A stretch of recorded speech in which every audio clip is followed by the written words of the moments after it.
Hi, this is John Morellis, and welcome to my series on nailing your exposures. In this installment, I'm going to talk about histograms, what they are and how to use them.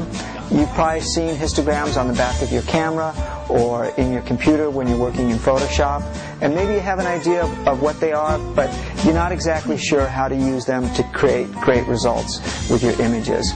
So in this installment, I'm going to show you exactly how to do just that. I'm going to make this short and sweet, so here we go. Okay, we're going to start here with a print of one of my images, and normally the computer or your camera would create a histogram, but we're going to do it here on paper. A histogram is simply a bar graph, and you have, on one axis, you have a range of values from completely black, which is 0, and completely white, which is 255. In any photo, there are 256 levels between complete black and complete white. Now, the reason why it's 255 over here on the right and not 256 is because we start with 0. So 0 is our number 1, and then 1, 2, all the way up to 255.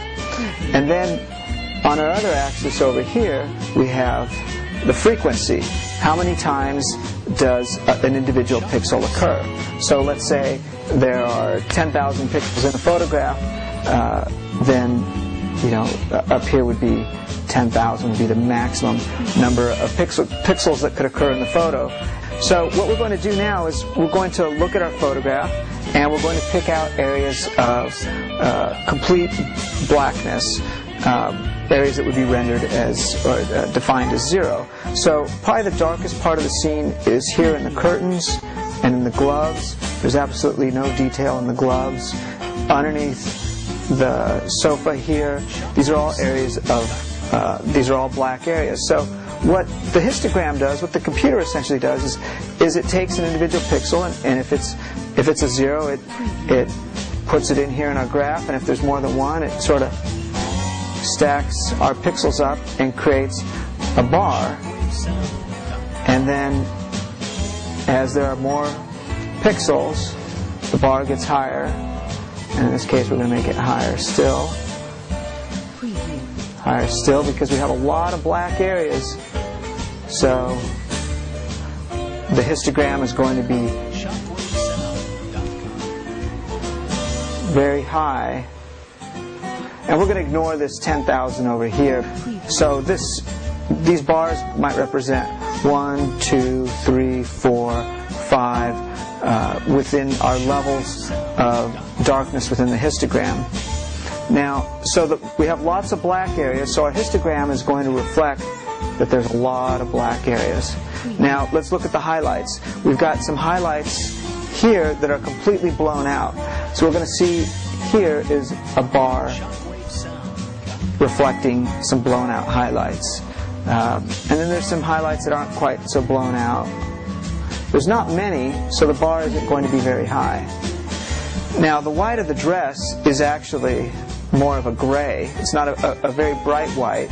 So you're going to see this, we'll say it's about a 25% gray. Let's say this is 25, this is 50, and this is 75%. So we're going to see some bars here that reflect the gray dress. And then we've got the sofa, which is sort of in between, and the sofa occupies more area than the dress, so there's more information there. So basically what we're doing is we're counting.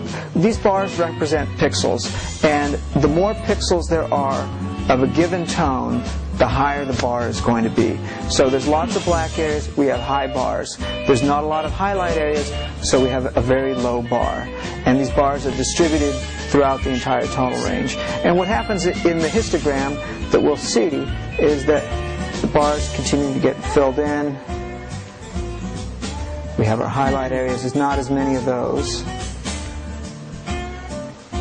We continue to see fewer and fewer highlight areas. So that's why the bars get smaller and smaller. So in my my little diagram here, I don't have exactly 256 levels, but you have an idea of what the histogram looks like. So in the camera, all these bars are going to be completely black.